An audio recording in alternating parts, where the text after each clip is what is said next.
Today is Friday, the 7th of April, and this is from the South. Opposition protesters violently took to the streets of Caracas on Thursday, clashing with police. Protesters threw petrol bombs and rocks. Vice President Tarek al-Assimi slammed the ongoing opposition protests, claiming the violent demonstrations are part of a US-backed coup plot to topple the socialist government. The number of missing people in Mexico neared 30,000 towards the end of 2016.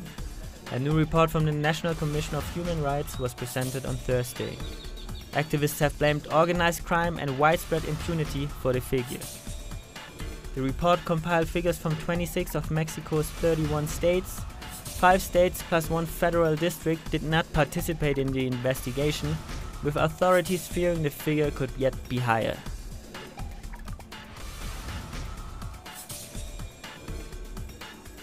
Severe downpours caused heavy flooding in Argentina's Patagonia region, destroying thousands of homes and roads.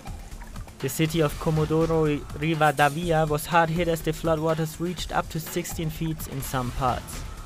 No deaths were reported, but some 1,000 residents had to evacuate. Meteorologists predict more rain in the coming days. Dozens of Cuban migrants are stranded on the Costa Rican border after Panamanian authorities gave them 48 hours to leave the country. 79 Cubans were escorted by authorities to the northern border. The Cubans are among those who sold their houses and belongings to embark on a journey in pursuit of the American dream, but were stranded along the way after United States former President Barack Obama repealed a measure that granted automatic residency to most Cubans who arrived in the US whether or not they had visas. Colombia's government and the country's last active rebel force, the ELN, announced on Thursday that they will launch a pilot demining program. The announcement comes weeks after the rebel group launched peace talks with the government of Colombia. Negotiators from both parties achieved a compromise in the first cycle of the talks, which began on February 8 in Ecuador. After a fierce battle, the US Senate confirmed Neil Gorsuch to the Supreme Court. The confirmation came one day after Republicans changed Senate rules to circumvent a Democratic blockade of his nomination. Republican Senator John McCain denounced the historic rule change, saying it marked a, quote, very sad day for the Senate. A truck was driven into a crowd of people in central Stockholm Friday, killing at least 4 people and injuring at least a dozen more, according to Swedish authorities.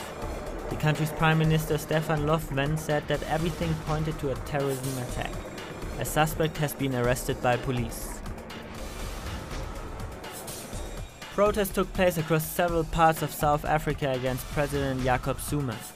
The mass demonstrations came after Zuma sacked the popular finance minister, which caused the country's credit rating being cut to junk status.